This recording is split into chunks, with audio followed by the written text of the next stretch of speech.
ইরানের উপর ইসরায়েল যুক্তরাষ্ট্রের হামলার পর থেকে উত্তপ্ত মধ্যপ্রাচ্যের পরিস্থিতি। পাল্টা হামলায় বাহরাইন, কুয়েত সহ বেশ কিছু প্রতিবেশী দেশে থাকা মার্কিন ঘাঁটি লক্ষ্য করে ক্ষেপণাস্ত্র ছুড়েছে তেহরান।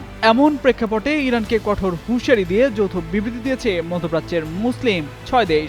এরপরই ইরান যুদ্ধে আরব মুসলিম দেশগুলোর জড়ানো নিয়ে বিস্ফোরক তথ্য দিলেন মার্কিন প্রেসিডেন্ট ডোনাল্ড ট্রাম্প। তিনি বলেন, আরবের যেসব দেশ প্রথমে ইরানের বিরুদ্ধে মার্কিন সামরিক অভিযানে যোগ দিতে অনিচ্ছুক ছিল, তারা এখন যুক্তরাষ্ট্রের হামলায় সক্রিয় ভূমিকা নেওয়ার জন্য চাপ দিচ্ছে। ভারতীয় সংবাদ মাধ্যম এনডিটিভির প্রতিবেদনে এই তথ্য জানানো হয়েছে।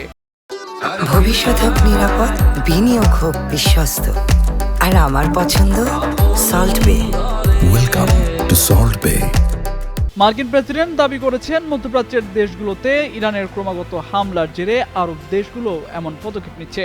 সোমবার সিএনএনকে ট্রাম্প বলেন, আরবের বেশ কয়েকটি দেশ তেহরানের আক্রমণের মুখে পড়েছে, আর এ কারণেই তারা তাদের অবস্থান পরিবর্তন করেছে।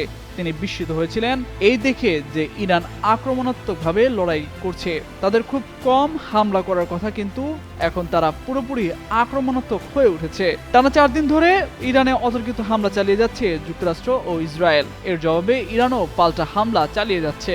বিশেষ করে ইরান তেল আবিব ও মধ্যপ্রাচ্য জুড়ে মার্কিন সামরিক স্থাপনা